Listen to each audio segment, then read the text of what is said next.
mean, well, I did, maybe in the spring I did. You like this size? Yeah, I mean, there's a couple in there that are pretty decent. So. All right. Jeez. Oh, here we go. Now we got some meat. Now we got some actual respectable, yeah, some suckers in here. This pool here, I have not caught any giants, but the average size is really good.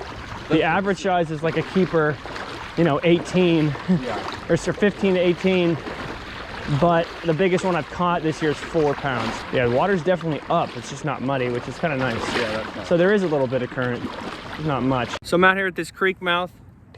Haven't been having much luck at the dams, but I have been having a little luck whenever I'm around metal like this with artificial light. It seems like it's collecting minnows because it warms up in the sun. So we're gonna try to catch a few tonight. It's the day after Christmas, so we'll see what happens. No, you're good. Can we just grab this out here?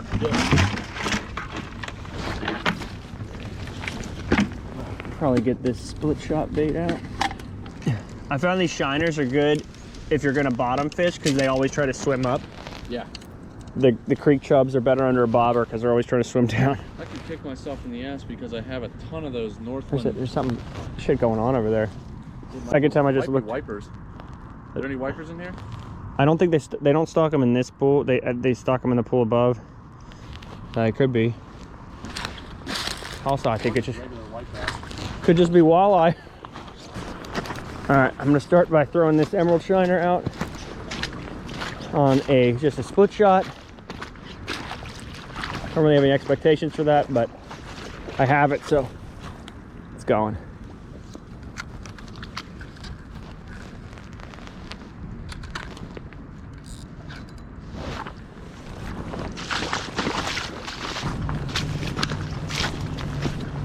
That's cool, because I always wanted to know what the hell that guy was doing.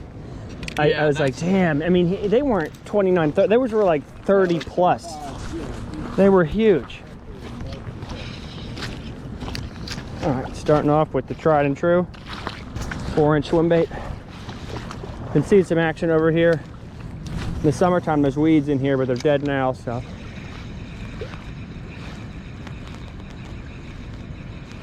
Let's see what happens.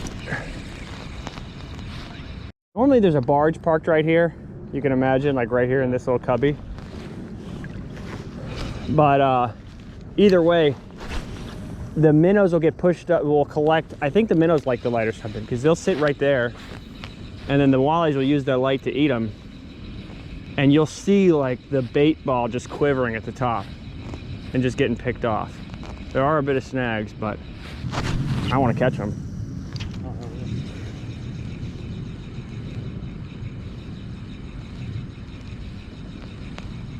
Do you ever use slip bobbers? No, I should. They are my favorite thing to watch. How deep are you? How deep do I run them? Yeah. Depending on where I am. You just trying to get it to the bottom? I try and get it elevated probably 1.5 feet to a foot. And some days if I'm getting more bites on the bottom, say with like a 3-way rig or something like that, yeah, I will set it to about 7-8 inches to, yeah, 6, 7, 8 inches above the bottom. I'll try. And then that's usually whenever I'll start getting bit. I think that's my minnow swimming. What is that, a bottle? Piece of wood? It looks like a piece of foam.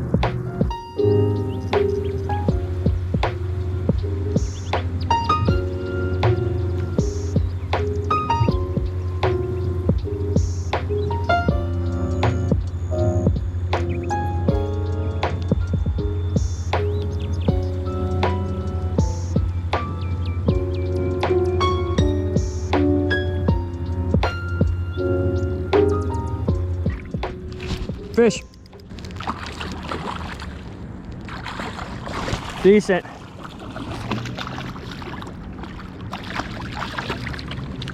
Geez, that took a while. Fish number 1. Right where I figured he'd be.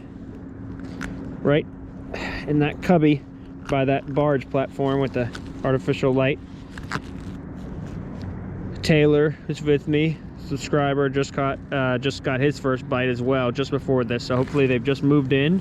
We'll get a few here. And if it slows down, we have another spot we're gonna hit. So fish number 1 of the night on the swim bait. Decent walleye. Fish. Ah, he's better. Oh, real good one, dude. Real good one. Monster. Yeah. Oh, way bigger than that. Yeah. This is the biggest one I've caught here. Oh my god. That's what I'm talking about. There's your episode right there, bud. That is a stud. Let's fucking go, baby. That's a monster. I'm gonna need your hand with maybe a little filming. I'm putting this rod Ah! Oh, dude, I do not catch a lot of big guys on the small baits, but that's a pig. here, we'll just real deal pig. Yeah, here. Just real quick. Need a little slack? Here, I'll just get the unhooking done. Oh my god, dude, he's clamped on it too. Absolute. Yeah, clamped. Shit. Oh, there we go. Nice. All right, there we go. It's looking good. Pig. Big one. We're gonna see how much he weighs. This is by far the biggest one I've ever caught out of this particular area. It's actually really surprising. We're gonna see how much he weighs. Wow, what a stud. Wow. 6 pound, 4 ounce. That's my biggest of the fall. 6 pound, 4 ounce. Boom. All right, so we just weighed it, 6 pound, 4 ounce. He's going back. May take a revive and look at that chunker. We'll figure out how long he is in a second.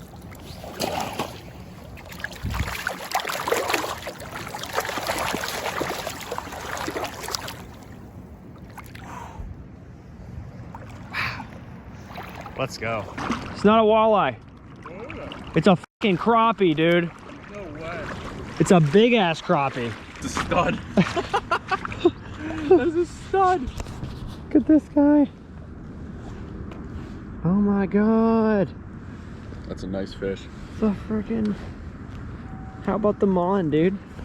Mon River. How about the dirty old Mon? Producing. Stud crappies, stud walleyes.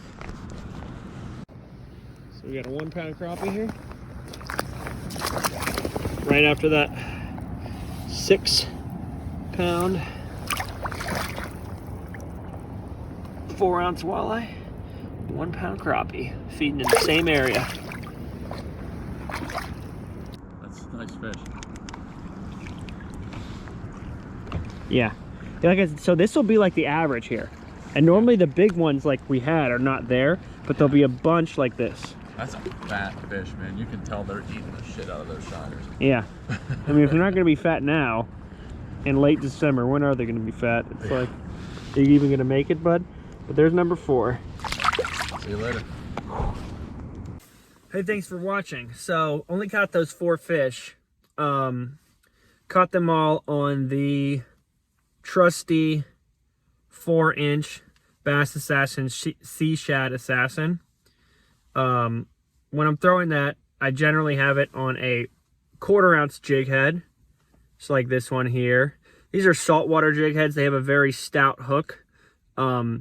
This used to be yellow with like an orange eye painted. It's a very common, like mass-produced kind of lead jig head that's mostly used for saltwater. I really like it. I like the stout hook for bigger fish. It's got a big barb on it. And I love throwing these on braid because you just get way better feel for the bites, especially when they're subtle, which they can be.